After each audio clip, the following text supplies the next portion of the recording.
talking about the deep cervical fascia, it is modified into 7 types. Okay, the first modification is the investing layer of deep cervical fascia. Then we have the pretracheal fascia, we have the prevertebral fascia, we have the carotid fascia, we have the pharyngeo-basilar fascia, we have the buccopharyngeal fascia as well as the temporal fascia. Okay, now coming to the investing layer of deep cervical fascia attachment it is attached superiorly to the external occipital protuberance, the superior nuchal lines and all. Inferiorly, it is attached to the spine of the scapular acromion process.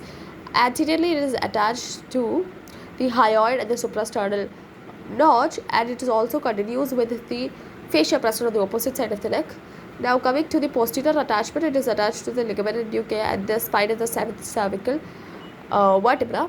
Now, coming to the tracing, we have horizontal as well as the vertical tracing. Horizontal tracing is that it encloses two muscles, namely the sternocleidomastoid as well as the trapezius.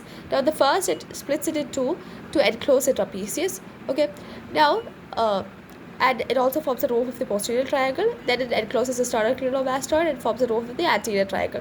Now, the vertical tracing it basically encloses submandibular salivary gland as well as the parotid gland. Now, coming to the submandibular salivary gland, it splits it into two. Basically the superficial layer as well as the deep layer. Superficial layer, it lines the superficial surface of the gland and it is attached to the body of the mandible. Deep layer, it lines the medial surface of the gland, it is attached to the myeloid line of the mandible. Now, below the submandibular gland, it splits again into two to enclose the parotid gland.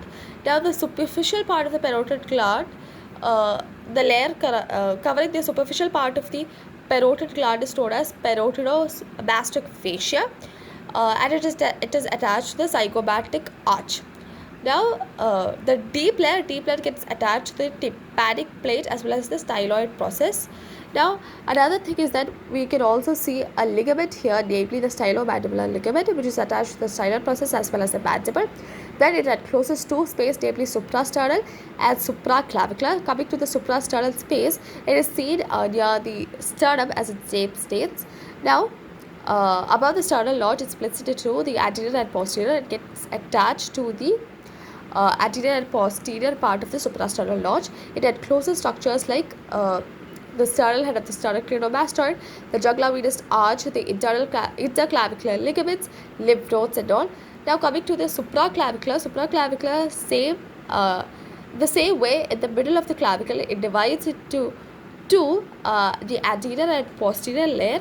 It gets attached to the anterior and posterior surface of the middle of the clavicle. Now the posterior layer, it encloses the intermediate tendon, it encloses the inferior layer of the omohyoid, and it gets attached to the clavicle and continues as the clavipectoral fascia. It encloses two structures, namely the external jugular vein and supraclavicular nerves. Now it is also known as this investing layer is also known as layer of two because it encloses two muscles, two triangles, two glands, two spaces and two facial slits.